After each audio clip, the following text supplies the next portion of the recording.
जय श्री कृष्णा दोस्तों महालक्ष्मी जी को सुख समृद्धि धन धान्य की देवी कहा गया है।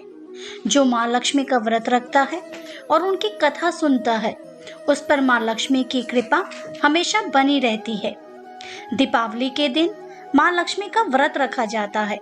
हिंदू धर्म में मान्यता है कि इस दिन माँ लक्ष्मी अपनी कृपा बरसाने के लिए पृथ्वी पर आती है और सभी को कुछ न कुछ जरूर देकर जाती है। इस दिन जो भी माँ लक्ष्मी की उपासना करता है उसका घर धन धान्य से भर जाता है। दीपावली वाले दिन ज्यादातर लोग व्रत रखते हैं और शाम के समय पूरे विधि विधान से अपना व्रत खोलते हैं। व्रत खोलने के लिए वे माँ लक्ष्मी की कथा सुनते हैं। जो भी माता लक्ष्मी की कथा पूरे मन से सुनता है उस पर माँ लक्ष्मी की कृपा बरसती है। माता लक्ष्मी की कहानी।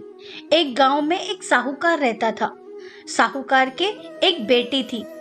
वह हर रोज पीपल सींचने जाती थी। पीपल के वृक्ष में से लक्ष्मी जी प्रकट होती और चली जाती। एक दिन लक्ष्मी जी ने साहूकार की बेटी से कहा, तू मेरी सहेली बन जा। तब लड़की ने कहा कि मैं अपने पिता से पूछकर कल आऊंगी।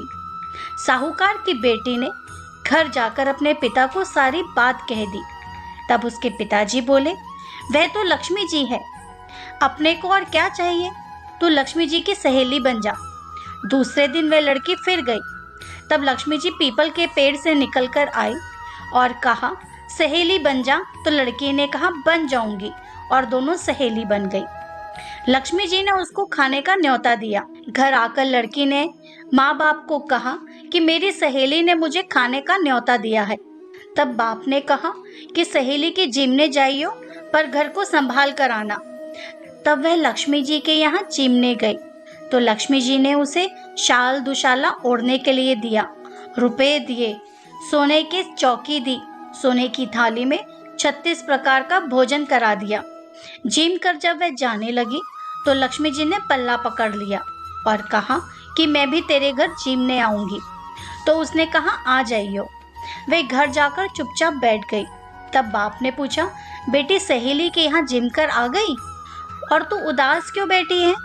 तो उसने कहा, पिताजी मेरे को लक्ष्मी जी ने इतना मान सम्मान दिया, अनेक प्रकार के भोजन कराए, परंतु मैं कैसे जिम आऊंगी? अपने घर में तो कुछ भी नहीं है। तब उसके पिता ने कहा कि गोबर मिट्टी से चौका लगाकर घर की सफाई कर ले। 4 मुख वाला दिया जलाकर लक्ष्मी जी का नाम लेकर रसोई में बैठ जाना। लड़की सफाई करके लड्डू लेकर बैठ गई। उसी समय एक रानी नहा रही थी।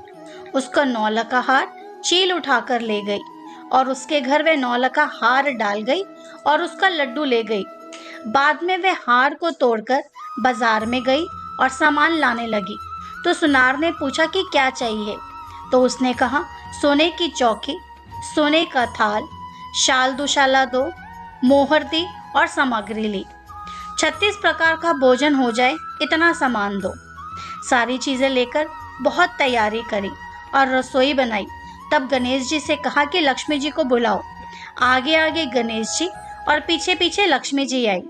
उसने फिर चौकी डाल दी और कहा, सहेली चौकी पर बैठ जा। जब लक्ष्मी जी ने कहा, सहेली चौकी पर तो राजा रानी के भी नहीं बैठी, किसी के भी नहीं बैठी, तो उसने कहा, मेरे यहाँ तो बैठना पड़ेगा। फिर लक्ष्मी जी चौकी पर बैठ गई। तब उसने बहुत खातिर करी।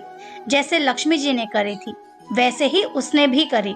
लक्ष्मी जी उस पर बहुत खुश हो गई। घर में खूब रुपया एवं लक्ष्मी हो गई। साहूकार की बेटी ने कहा, मैं अभी आ रही हूँ, तुम यही बैठी रहना, और वह चली गई। लक्ष्मी जी गई नहीं और चौकी पर बैठी रही। उसको बहुत धन दौलत दी। है लक्ष्मी माता, जैसे तुमने साहूकार की बेटी को दिया वैसा सबको देना। कहते सुनते हुंकारा भरते अपने सारे परिवार को देना। पीहर में देना, ससुराल में देना, बेटे पोते को देना। है लक्ष्मी माता, सबका कष्ट दूर करना, दरिद्रता दूर करना, सबकी मनोकामना पूर्ण करना। है माँ लक्ष्मी, जो भी ये वीडियो देख रहा है उसके भी सब कष्ट दूर करना, दरिद्रता दूर करना, सबकी मनोकामना पूर्ण करना। जय माँ लक्ष्मी।